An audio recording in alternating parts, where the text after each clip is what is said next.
All right, Rob Browne here with you on this Thursday morning. And there's a bunch going on. The story's breaking now. SEC office has come out with the new rules on the tiebreaker. Friends, I hope you know about that.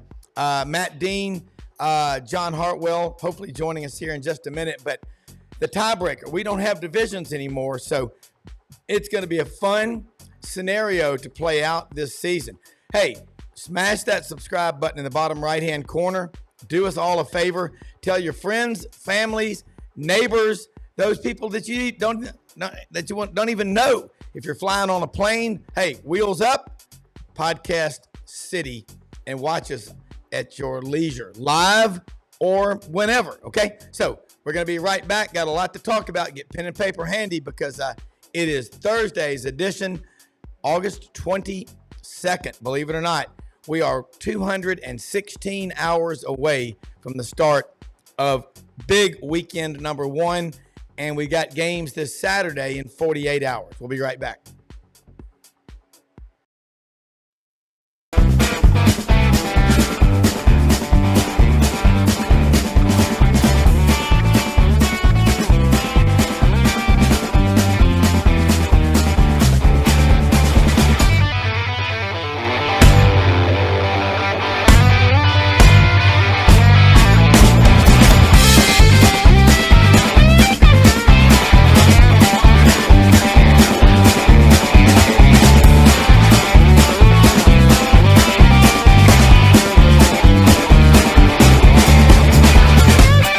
Sidelines with Rob Browne.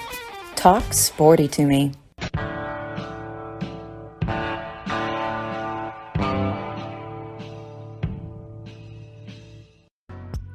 All right, Rob Browne, Franz Beard here with you, and hopefully going to be, I'll tell you what, hell, let me do what's going on here. Let's see. Okay.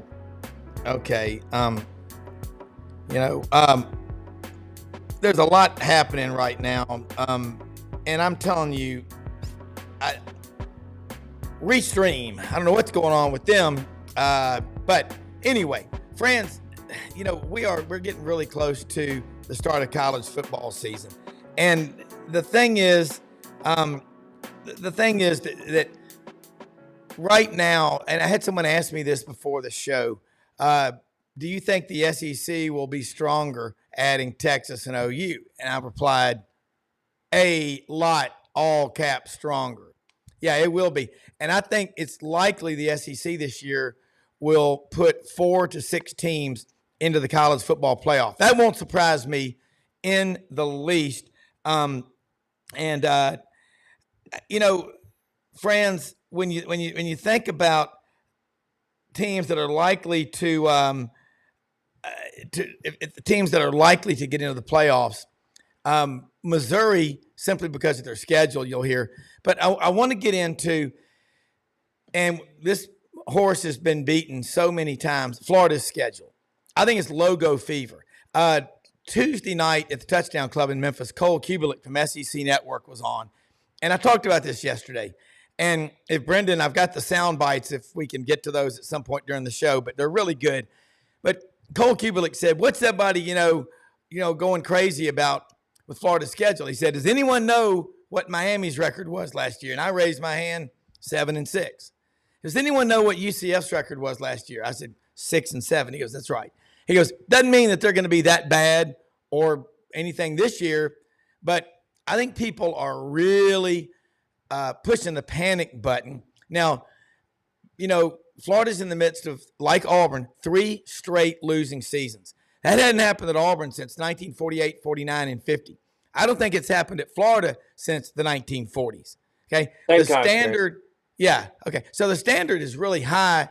You look at Alabama, my goodness, from 1997, year one of Mike Dubose, to 2007, which was year one of Nick Saban, where he lost to ULM. Alabama had 8 of those 11 years where they lost 5 games or more. And then Nick Saban came along, and starting in year 2, they have been double-digit wins every year since then. friends, we're going to play, rapid fire. We'll get through this technical storm. Um, uh, and okay, all right. I think the problem is, and I want your thoughts on this. Fans make themselves feel powerful, thinking, well, he's got to go. But you can't keep firing coaches every 2 or 3 years. Look what that did to Tennessee's program after Phil Fulmer stepped down, okay, or was forced out, whatever. They went 14 years, but from 2008 when he was forced out, and they didn't have a double-digit win season then. They went from 2007 all the way to 2022 before they won 10 or more games. I don't advise it, friends. I'll hang up and listen, Coach. This is Jim Ed from down in Slap Out, Alabama. Go Gators. Well, here's the thing that has to happen. You cannot have a carousel, for lack of a better term. That's what it is. You cannot have a carousel where it's just a revolving door, around and around and around you go, and it's the same old thing. Changing coaches every 4 years. Billy Napier, and I know this, I've talked to the people in charge, the people who write the checks, and forget everything else. It's the people who write the checks that are important.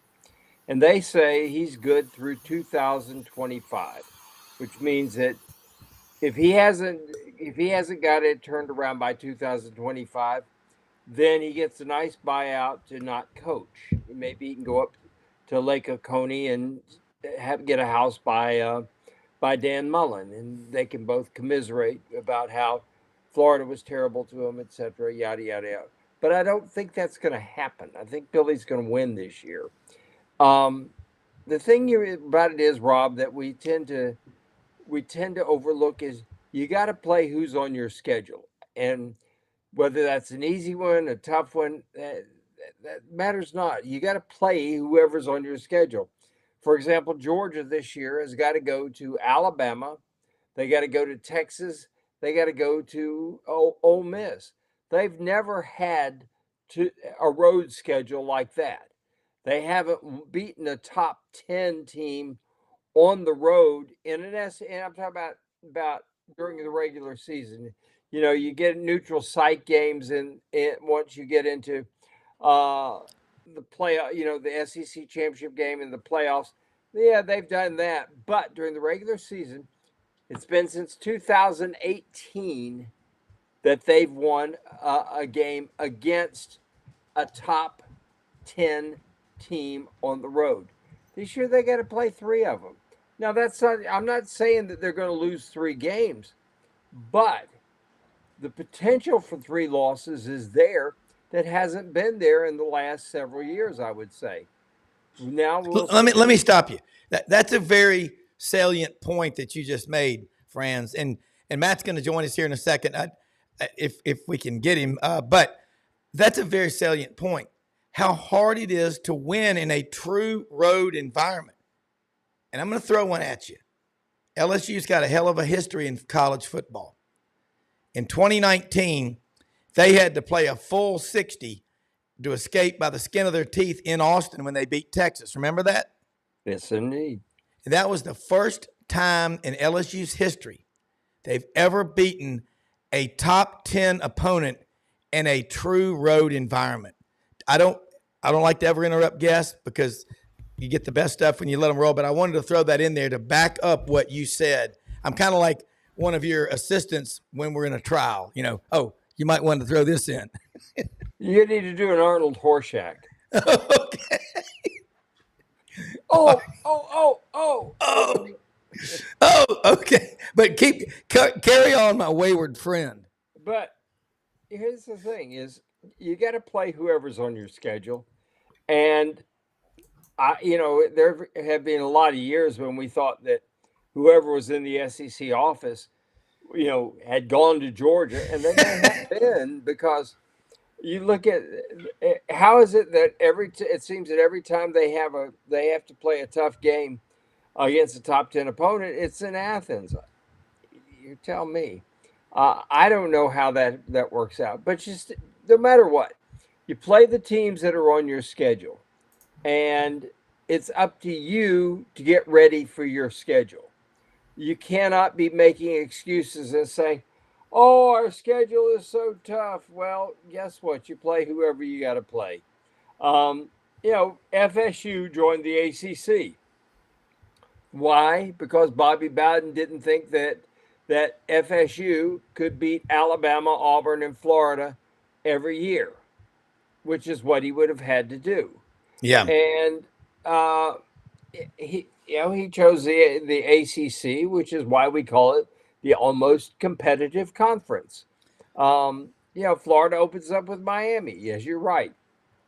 He previously stated 7-6. Bunch of new transfers in, and everybody's all high on Miami. But I remember back in 2018, everybody thought Miami was going to be lights out. They opened up with Florida and down at the Citrus Bowl, and Florida beats them. Wait a So, minute. Time out. Wasn't that LSU that beat them real bad in the beginning? probably. Yeah, because that 2018 was the first year Joe Brady was at LSU. And Yeah. remember, and people were picking LSU to go 4-8 or 5-7, and I think they won what 9 or 10 games in 2018. They won. They won. If I'm not mistaken, they won 9 ball games in the regular season in 2018. I'll tell you in a second here. 2018 LSU won 9 of the regular season. Then they beat UCF 40-32 in the Fiasco Bowl out in Tempe, and that was the game that broke UCF's long win streak. UCF had gone unbeaten and so forth like that, and that was the game that beat them. And then the next year, they got Joe Brady in 2019. No, he was there 18 and 19. Was he? Yeah. No, and again, he was like a 54.6% passer in 2018. 2019, he was 78.6. I mean, that was Joe Burrow, not Joe Brady. I always get them confused. But that's the thing. I'm going to throw back to Miami with you. Mario Cristobal, has he ever won a road game in an environment like he will face August 31st in the Swamp? I don't believe he has. No, he hasn't. I mean, you can't count what he did at Oregon. I mean, let's face it. Joe Brady was 2019. He wasn't there at 18. He was with the Saints in 2018. By the way, I just checked. No, I meant Joe Burrow. Yeah, Joe Burrow was at LSU in 18 and 19. Yeah, Joe Burrow was. Joe Brady came along in 2019. Correct. And changed the entire dynamic there. Yeah. Sorry, my apologies. But what I'm saying is this, is you got to play who you got to play. Miami's going to have to open with Florida, and then they probably don't have another difficult ball game until they play FSU.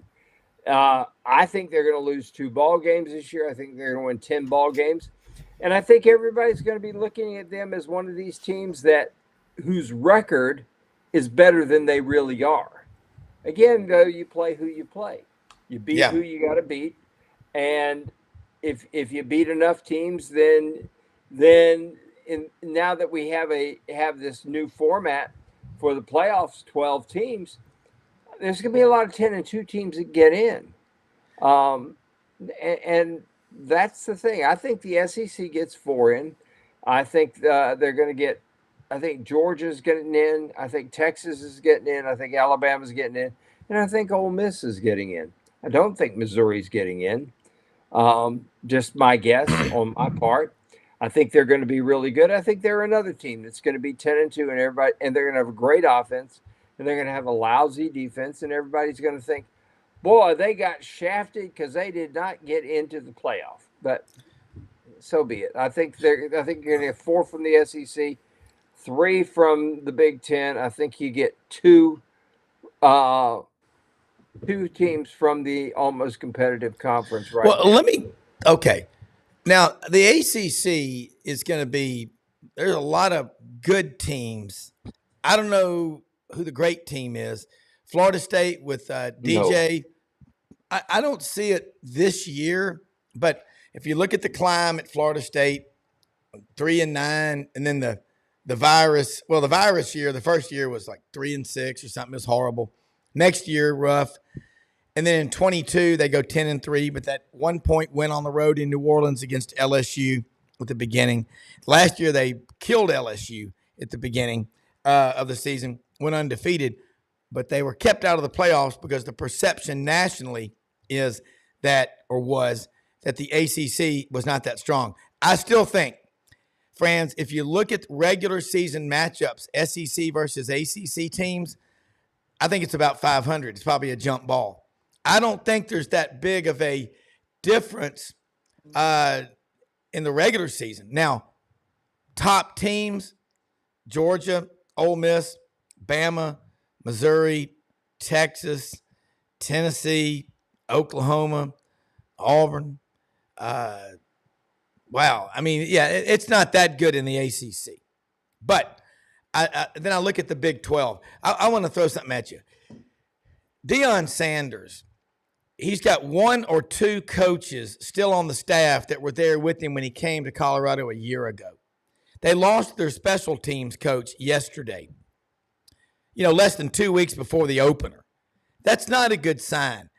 The canary in the coal mine is chirping loudly in Boulder. I mean, the over-under, I think it's like 5-7. I just want to know who Colorado's going to beat. I mean, that looks like a mess comparable to inviting people out to the Titanic for happy hour. That's a mess. And I look at them coming in the Big 12. I think the Big 12, I think Kansas State's good. There's a lot of good teams around there, friends. What I like the most about Utah could win the national championship. Yeah, that's what I was going to say. Utah's probably the best team out there. And but I heard this discussed on Chuck Oliver's show yesterday. What's going to happen to BYU? I mean, man, they all of a sudden, it's one thing to be 12-1, 13-0, whatever, because you're playing teams that you've out recruited every year. Who in the Big 12 is BYU out recruiting in spite of having a bunch of older guys that have done their 2-year Mormon mission? Let's get back to the SEC. Let's switch over here. Texas A&M. That's the mystery that no one seems to crack the code on. All the money in the world, as you say, friends, only God and the Longhorns have more money than the Aggies. That's true. In spite of having all that money, they've had in this millennium 1 double-digit win season. And you've got to shake your head and go, what's the problem? Is it it's people, obviously. It's poor coaching hires, but it ain't because of a lack of fan support. The Aggie fans, I mean, let's be completely transparent, are incredibly loyal. But I don't think the people, Ross Bjork, this is the thing about America. I guess you could say it's great. A guy like Ross Bjork, who signed Jimbo up and strapped Texas A&M with that $75 million ball and chain, he's now the AD at Ohio State. What a country. Well, there's old athletic directors never die. They just get a new job someplace else.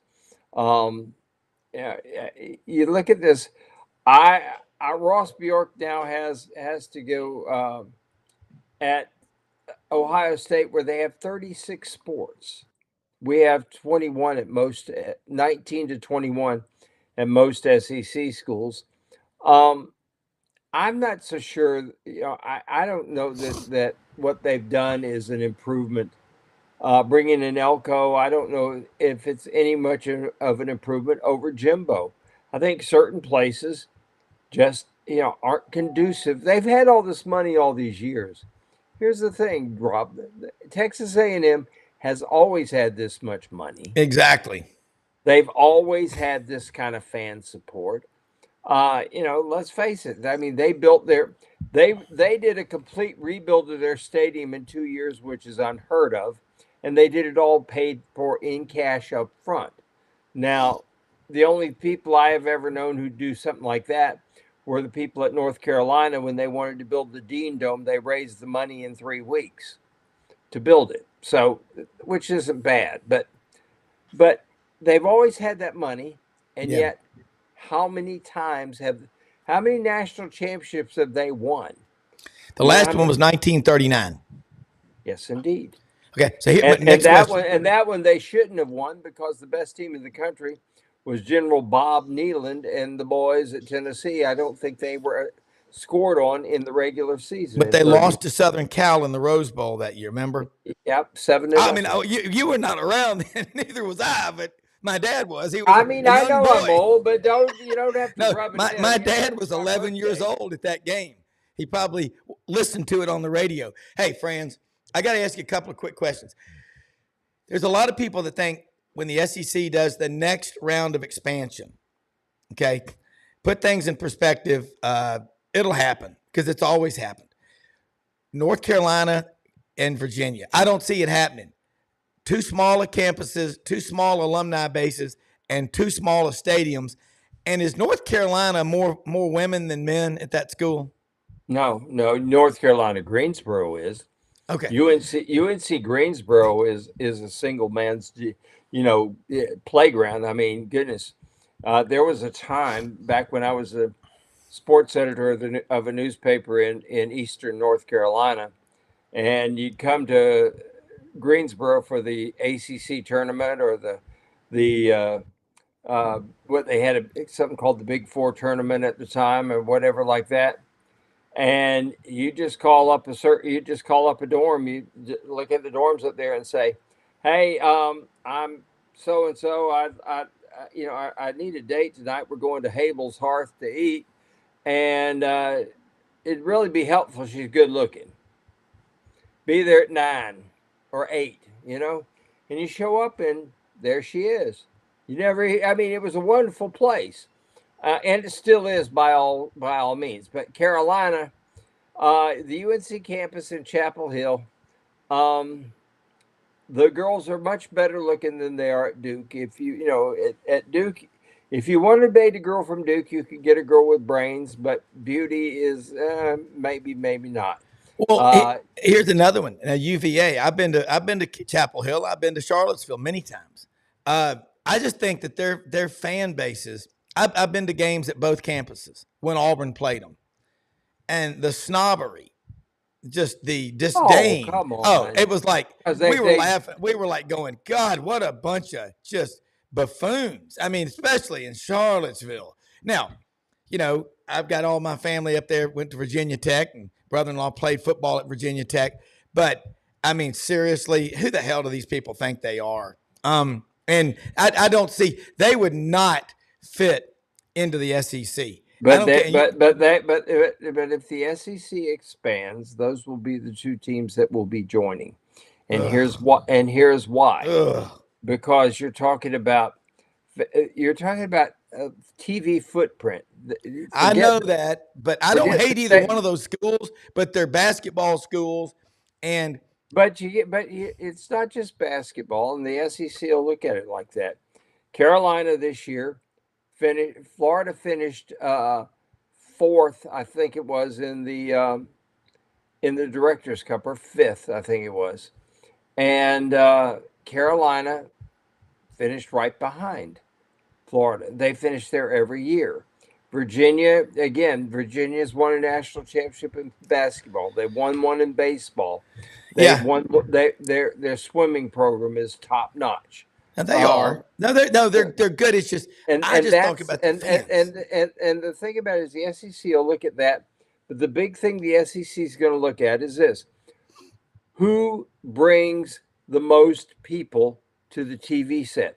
This is why Florida State and Clemson aren't going to make it, because the SEC already owns Florida because of the University of Florida.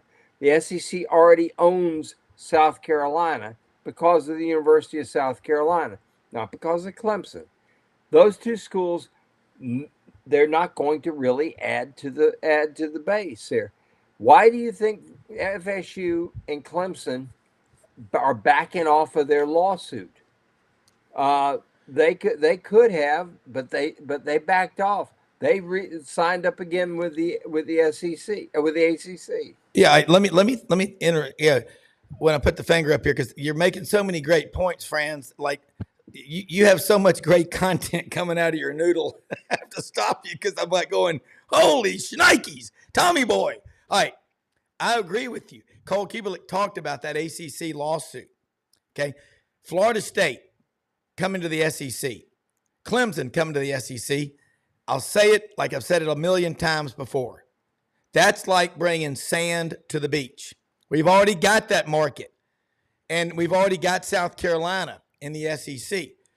Now, I've got a lot of friends that went to, Virginia, and I know people that went to North Carolina too. I'm just saying they need to get their stadiums bigger. Football better matter. We don't need to bring in more Vanderbilts. And I'm going to tell you what I think is going to happen with this House lawsuit. I think what is going to happen, and a lot of my family went to Vanderbilt. My grandfather and his brother both went to law school there after VMI. My cousin Helen, a lot of great people. And they're just as frustrated as anybody, more so than us. But I see the revenue as we go to 60, 80, and eventually 100 million, Francis, as you've talked about a number of times on this show. I'm not going to be surprised if there isn't like means testing and they say, okay, football is paying for just about everything. The bulk of this big revenue is football. And Vanderbilt, their athletic department, whatever it is, they don't even have an AD, whatever they call it. They changed it to intramurals, either put out or get out. And they're putting a lot of money into the football stadium and all that kind of stuff. But you've got to – I mean, Clark Lee didn't lose his mind overnight, but they're 2-22 in the SEC in his first 3 years. He went to NBA. He played at Vanderbilt. Barton Simmons and him went to NBA together, home of the Gentlemen Scholars. But he's mad as hell. You know he is. He can't say it. I rode on the elevator with him at Media Days. I didn't even talk to him. Because it's like going out there and trying to sell life insurance to somebody who's on death row. I mean, it's frustrating because they've got a lot of alumni. They've got a lot of money. I hear they've got 35 or 40 big donors up there, but they go to the same people over and over and over. And you talk about your donor base. I like, hey, we brought it up yesterday. One of our guests yesterday made a point about, Dave Tompkins, one of our regulars on the roundtable. Why not Nebraska into the SEC? Of course, they left the Big 12 because they were tired of Texas. But Nebraska would fit the footprint, although it's not a contiguous state. It doesn't connect a state that's a member of the Southeastern Conference. That's the worst. Wait a minute. Does Nebraska touch Missouri at some point? I'm not looking at my map. No. Hey, Nebraska doesn't touch anything. Nebraska is all I know closest to Mars than it is. But the fan bases that are more like the SEC fans. I mean, who do you? West Virginia. I like this from Buck Wade. I almost said Buck Rogers. We got a regular Buck Rogers movie going on here. See, friends, here's I like the fan thing. bases like us. Let me say one thing. There is no, Greg Sankey is happy with 16 and wants to stay at 16. If expansion is more or less forced upon him, he has a contingency plan. But he has the perfect scenario with 16 teams because he has the greatest scheduling situation that you can imagine. All right. Time out here. We're having a lot of issues today. Gary Harris is trying to join us from Tuscaloosa. Tide 100.9 WVUA. TV 23 does a great show, Franz, Tuesday nights with Rodney Orr called Tider Insider TV. Franz, we're going to go back to what you said later, but Gary, Had a wild technical morning, a tsunami of technical issues this morning. Thanks for joining us. Hey, man, 216 hours away from the debut of Kalen DeBoer against Western Kentucky. What's happening in practice? I know you have some access, but not like it used to be. All right, so you got me, Rob. I'm on. You can hear me. I can Okay, hear you. You're kind of moving in slow motion. Yeah, I can't see myself, but that's okay. I'll answer the question. Yeah, I think fall camp went terrific. Everything that I was able to gather, it was a very, very protective fall camp. This past Saturday scrimmage, in fact, I haven't heard this very often, even going back to when Saban first got here, that some of the coaches were concerned that it was too physical. If you don't hear that too often when it comes to football, even by today's standards, but evidently they got after it. And, luckily no one got hurt, but I was told by a couple of people in the building that the training staff and some of the strength and conditioning coaches were fit to be tied with how physical that scrimmage was. But, it's still football. It's still tackle football. So I think most fans that have heard that, because it's making the rounds, are pretty happy to hear that, because I think the feeling all through fall camp was that this offense is going to be explosive and dynamic, and the defense is going to kind of be playing catch up. But in that scrimmage on Saturday, everything that I could gather, I didn't get to see it obviously, but talking with people, was that the defense had got the better of it. So I think that's good news, because I really feel confident this offense with Milroe at quarterback, the running back room. I think the offensive line is going to be solid. I think the wide receivers, you don't know a lot of their names, but I think you will. And so I think the offense is going to be hitting full stride from game one. Defensively, with a completely new system, questions in the secondary, questions at edge rusher. That's where I think a little bit of the anxiety was, built around this team, was on defense. But lately it sounds like the defense has done really well. I think this is a good team. I mean, I think so much is being made of the fact that Saban retired and some guys got in the portal, but you don't stack recruiting classes one on top of the other and not have talent. I mean, this is a talented roster still. And I've said it on my show, and people call in and say, well, you got to give DeBoer some time, and that's not very realistic. I mean, if they're not in the playoff, in a 12-team playoff, it's going to be fit, people be fit to be tied. So I think Alabama's a playoff team. They've been able to get in the playoff most years when it was 4. So if they're not in it, guys, when it's 12, there'll be some gnashing of teeth around here. But I think Alabama will be I think there'll be 4 SEC teams in the playoff, and I think Alabama will be one of them. Yeah. 104 and 12 is Kalen DeBoer's record as a college football coach. There's an old saying that winners win, and they win no matter where they are. Yeah. And he's the perfect example. He won an NAIA with 67-3 there, wins at Fresno, wins at Washington. He wins wherever he goes. His offenses are good wherever he goes. He may have been the single perfect hire you could have had to follow a legend. I mean, I'm just being realistic about it. And I mean, I'm from a place where we follow legends with, we followed one with Ron Zook.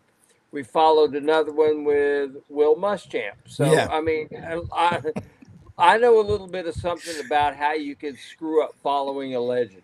Yeah. And you know what, Gary, I got to say something funny to you. You know Kirk McNair. Yeah, very well. Yeah. We had him on the show. We did a SECU. We do these little specialty podcasts sometimes. Mm-hmm. Buddy Martin, Kirk McNair, Monday after the show. And it's up on our site if you go there, just about remembering the years through the lenses and the eyes of the writers. Kirk, he told this funny story. And Kirk is just, as Buddy said, he's like a 40-year-old kid. I mean, he's just amazing. He goes, I was working for Coach Bryant, and we back in the day, the practices and the scrimmages were all wide open. And we had a particularly bad practice on a Thursday, and I had to meet every day with Coach Bryant. Every day. I looked forward to it. It was the greatest job in the world those 9 years. Coach Bryant came up to me after that practice and said, nobody is allowed to come watch this scrimmage Saturday. He goes, so I had to go back and call all the writers individually. There were no emails or texts or blasts or social media. I had to call them all. Don't come. So we had the scrimmage Saturday, and afterwards, after the scrimmage, Coach Bryant walked down and stood there and raised his hands and said, "Where are all the writers?" He goes, "Well, Coach, you told me that nobody was invited to the scrimmage, and I told them they couldn't come." Well, they're our friends. I think that's one of the funniest things I've ever heard, Gary. Yeah, that's a good one. And how many coaches would say that the writers are their friends these days? I mean, yeah. How many? Well, let me correct that. How many writers are out there for coaches to say they're our friends? Yeah, there's a lot of people out there who have the title but can't do it. I think that's the best way to phrase it.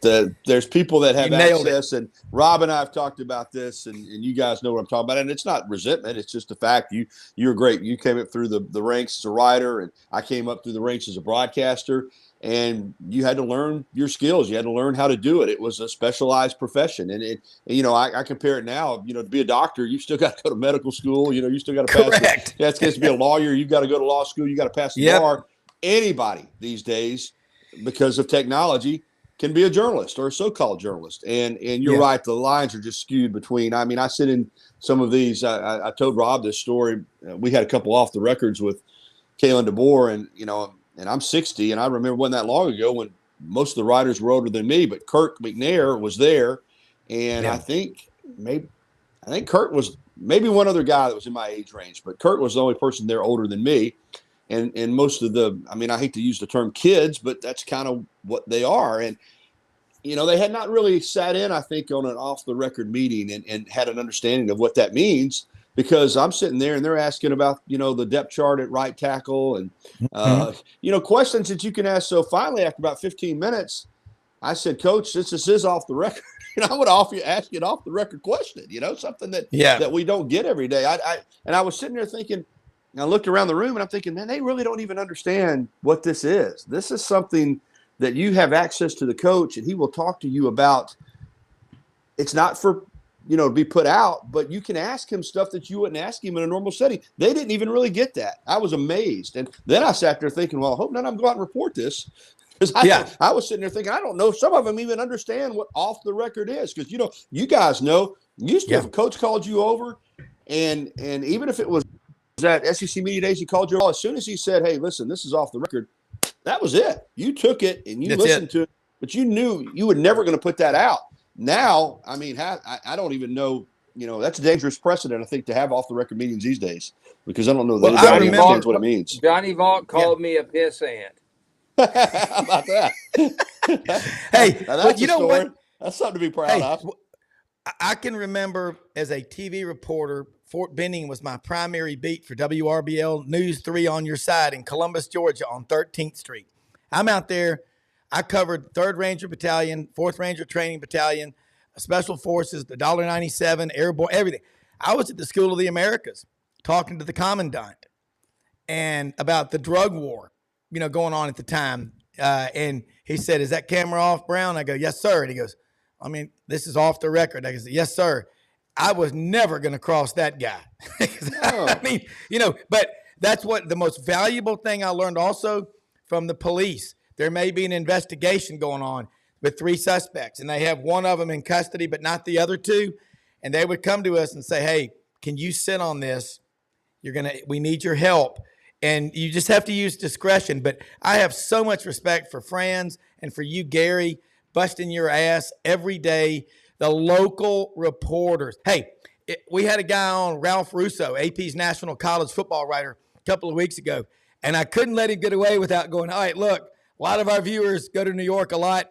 Give us an off the chain, just, off the radar Italian restaurant. He goes, oh man, right in my neighborhood, Al Delito's, and he told it, only a local can do that. Gary, all right, I was talking about Alabama right now. I'm with you what Fran said. Winners win, losers lose. Kalen DeBoer, I like what I've also seen out of him. He's very calm. Cole Kubelik was at the Touchdown Club in Memphis Tuesday night.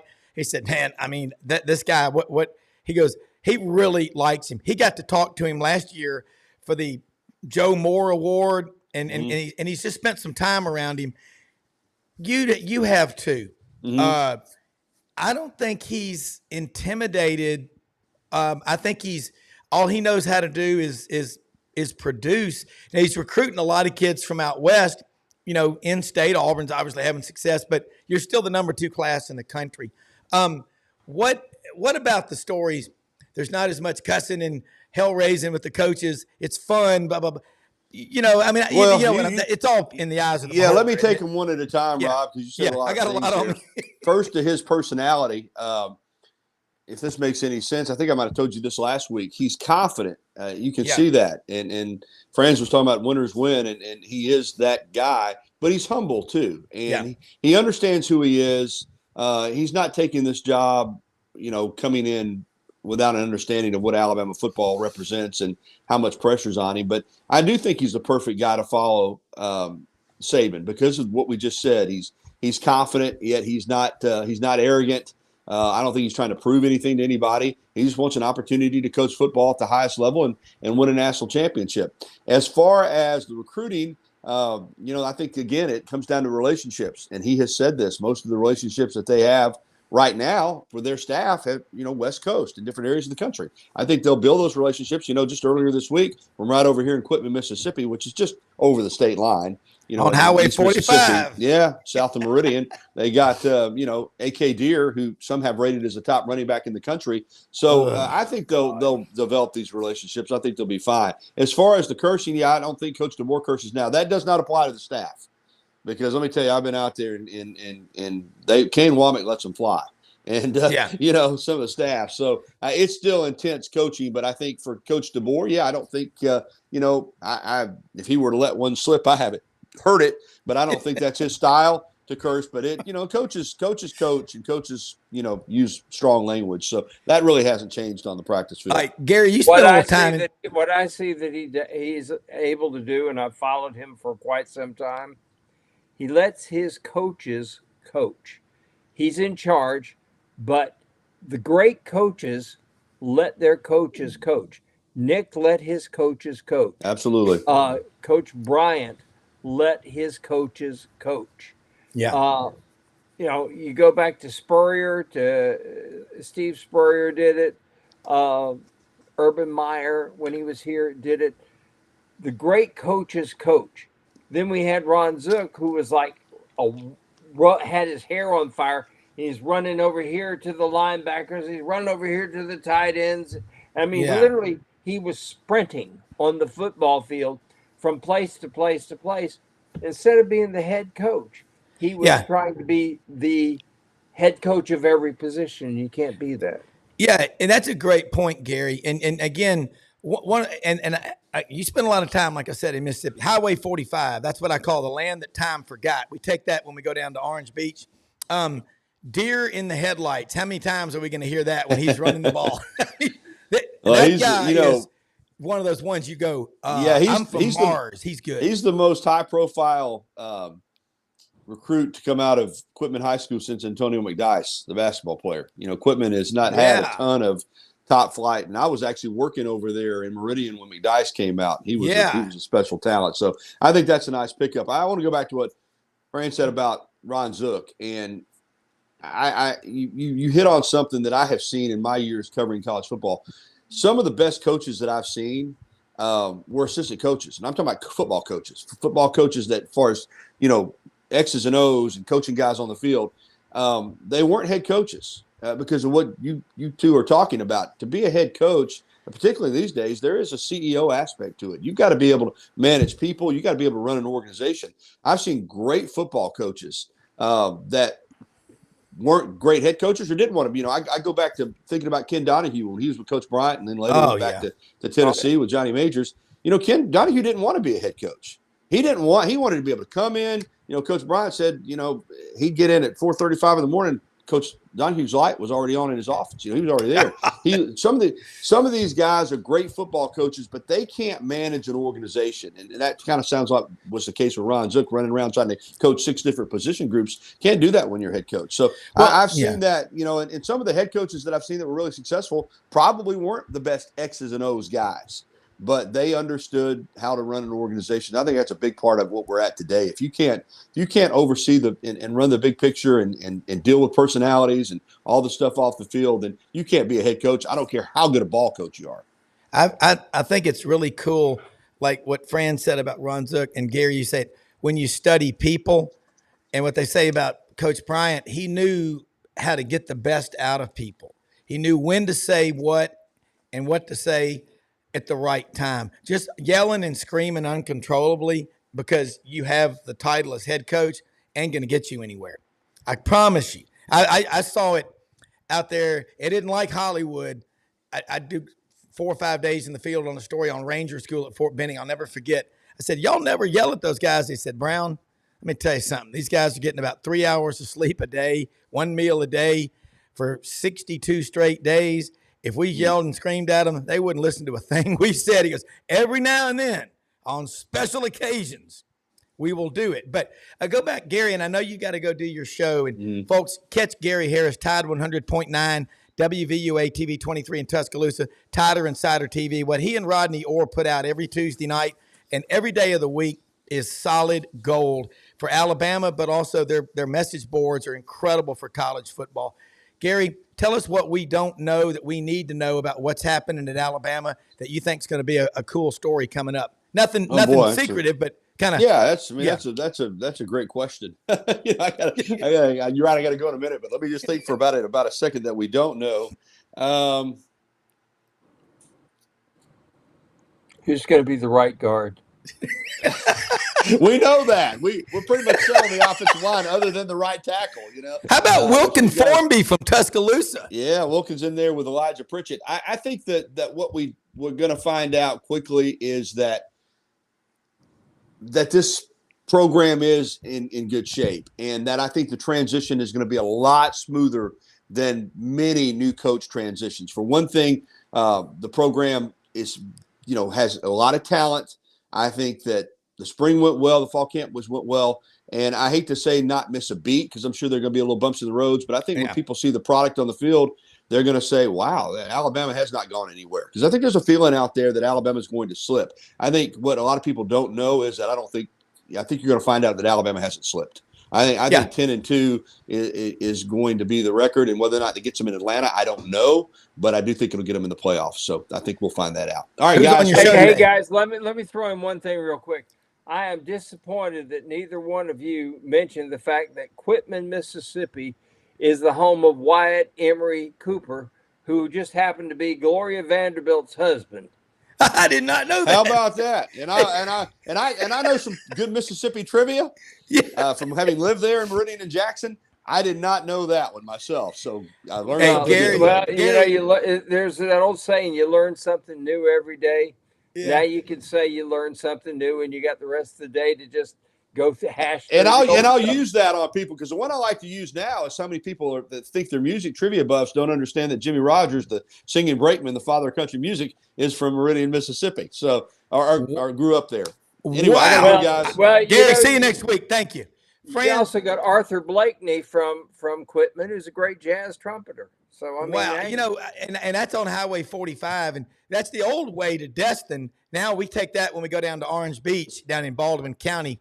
Get down there and hit that Buc-ee's in Robertsdale and get on the Foley Beach Expressway. Didn't Buc-ee's have great barbecue? Goodness. Buc-ee's is awesome. Are they in Florida yet?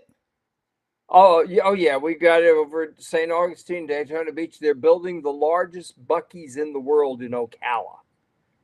Brendan is in Ocala.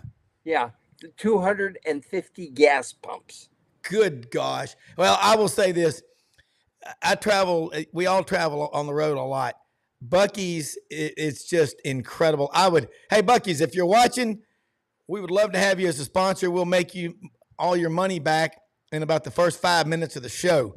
Love Buc-ee's because when you're traveling, you can go in there and get fresh fruit. fresh food, good food. And if you got your wife with you, and I've got Mildred with me, on these trips, man, they got cool stuff to buy for the You entire can buy, family. you said, where else can you get barbecue, get a Slurpee, get beef jerky, and buy a pair of flip flops, all in the same place? And some Huckware. You can't beat it. All right, friends, wild show today. I'm going to throw some real fast bullet points at you right now. You talk about it, West Virginia, that program, and what we need to be Zero doing. chance to ever be in the No, SEC. they're not going to be in the SEC. I don't see it. No, but I'm saying West Virginia's got a medical school. Okay, it's an hour south of Pittsburgh. The backyard brawl. We need to get Penn State and Pitt playing every year. We need Virginia Tech and West Virginia playing every year. But what I see going on, and I know a lot of people, it's awful easy to get caught up in all the gloom and doom. But what I see happening, when I watched ACC Network, ACC Road Trip, and they're out in Berkeley and Stanford, say what you want, but it's cool having these cross-country. I know it's a crazy travel schedule. SMU, it has turned Dallas on fire, okay? SMU being in the ACC. I think these games, we had Chris Plank on from the Boomer Sooner Network Tuesday, or what's the day, Thursday? It is until tomorrow. Yeah, okay. So we had, I was on Chris Plank's show yesterday in Oak City, Norman, Bricktown. Man, those are some passionate fans out there. And the Texas fans are too.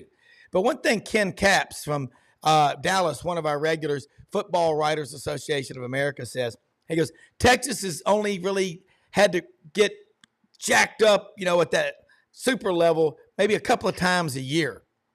I said, well, you got Georgia coming out there. You got Florida coming out there.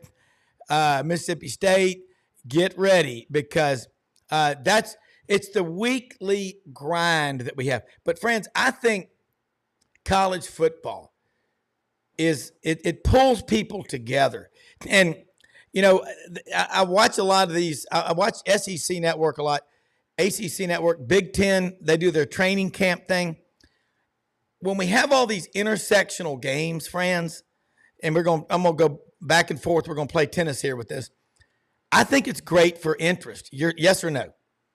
We got to have them, and we got to have them, and we got to eliminate we have to eliminate the Division I AA teams. Play them in the spring. I've been saying that for years. Brilliant. Years. Make that their paycheck game. They don't have, and here's why. Do that out of compassion for them because they can have all their injuries then, and they don't have to go play one of their league opponents the next week that may keep them out of the playoffs because they're so banged up from having played. Western Walla Walla comes to town. I mean, they know they're taking a beating. They know they're coming for the paycheck. Yeah, they are. Let it be in the spring. I was with a friend in Oxford recently, a couple of weeks ago. Made a good point. Paying $20,000 for their seats in their suite. Okay, for his family of four: husband, wife, son, and daughter. He goes, they've got a road game at Wake Forest, non-conference, over in Winston-Salem. So they got 7 home games. That comes out to about $3,000 a game. And if you look at Ole Miss's schedule, Furman, Middle Tennessee, Georgia Southern, those are their first 4 games. Those are 3 home games. You're paying a lot of money, again, to go watch them play Furman, Middle Tennessee, and Georgia Southern. And they're going to dominate those games. But you know what? Those are also can be costly. How costly, when you look out of the rearview mirror, was Florida State's win last year over the University of North Alabama, the Lions, because they lost their quarterback, Jordan Travis.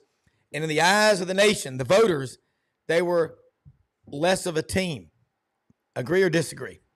Well, I agree with that. It's so obvious. I mean, yeah. You can't, this is the other problem is you Division One AA teams, this is their for a lot of them, if they're a decent team, this is their Super Bowl.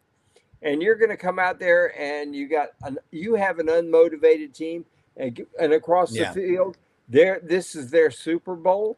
Holy cow! I mean, I remember Samford came in here, and probably the biggest reason Dan Mullen is gone, and Samford came in here and put 50 points on him. Now he scored 72, I think it was, to Yeah. win that ball game. But Samford scored 50 on him, and people said, this can't happen. And Yeah. so you've got to, we've got to get some common sense involved in football. I don't know if you saw this or not, but Mike Gundy telling his players, tell your agents to quit calling me. They can call me again in December. All right, That's question a for shot you. across the bow of every college team in the country. Because trust me, every one of them's dealing with the same thing. The only difference is Mike Gundy is so secure in his own self that he'll say it. Yeah, But I every like coach it. You know, Oklahoma State, I think it is Oklahoma State this year. They're going to have a QR code on the back of their jerseys or the front of their jerseys. This is where we're going. But I tell you what, I just think it's neat for the interest of college football. UCLA, in spite of being in Los Angeles, where there's, Hollywood and all that stuff, their athletic department was, kind of circling the drain, going down. And that's why they had to join the Big Ten. Southern Cal is a private university. They've got money, but if you look at their facilities, they're nothing compared to the SEC. And I'm talking 1 through 16. They're not. Now, what I love, though, are these games. LSU going to play Southern Cal in Las Vegas. I mean, that's not going to be a home game for Southern Cal because it's not the Coliseum. There's going to be a lot of drunk Cajuns there. There will be a lot of people going out there. So you look at these games. I don't understand. Florida, look, I respect what Florida's doing. They're playing Miami. They're playing UCF. Now, they're not playing FAU or FIU or USF, but watch what's going on at USF. USF is really rising. I think they got $300 million from the Florida State Legislature for their stadium. What Florida better do, and Alabama better be careful of too, don't turn your back on your in-state kids for admission. Don't just be going after that out-of-state tuition and shutting out your legacies. You're going to regret it. You're going to rue the day that you did that. Hey, Hewlett and Dunn Boot and Clothing Company out on the square. I'm wearing one of these Marshwear hoodies. These things are awesome. By the way, friends, 59 degrees this morning in Memphis. Beautiful weather. Look, hey, we're gonna wrap up. Arctic. What are you talking about? That's Arctic. Yeah, it is, and it's going to be 98, I think, Saturday. So enjoying it this morning, 59 degrees. But let me say this too about all of our sponsors, and we will get into a lot tomorrow on Friday's Roundtable. For our executive producer, Brendan Martin, Franz Beard, Gary Harris, we tried to have John Hartwell and Matt Dean. We'll do it next week. Hey, find excuses to win. We're the most blessed country in the history of the world. We most often see the face of Christ in the least among us. Go out and make great things happen, man. Thanks for watching. Have a great day, everybody.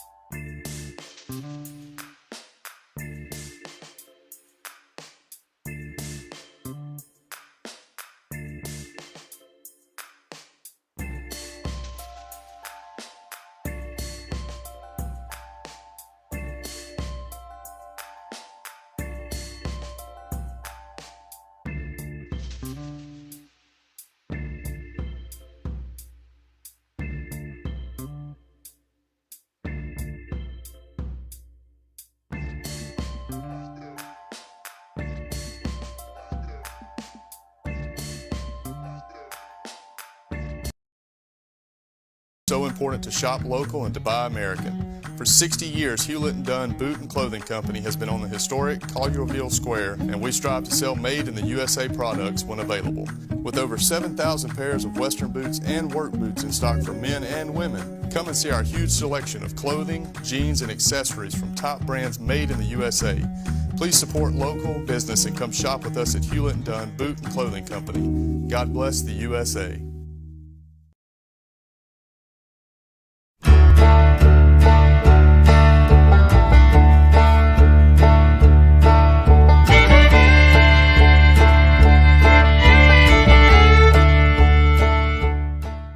In a perfect world, you'd set a health goal and results would happen overnight.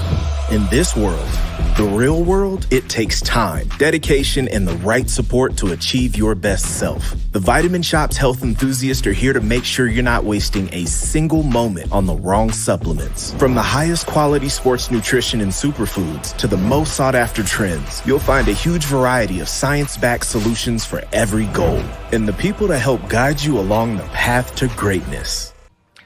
Unbelievably, every 2 minutes in our communities, a child is either bought or sold for sex.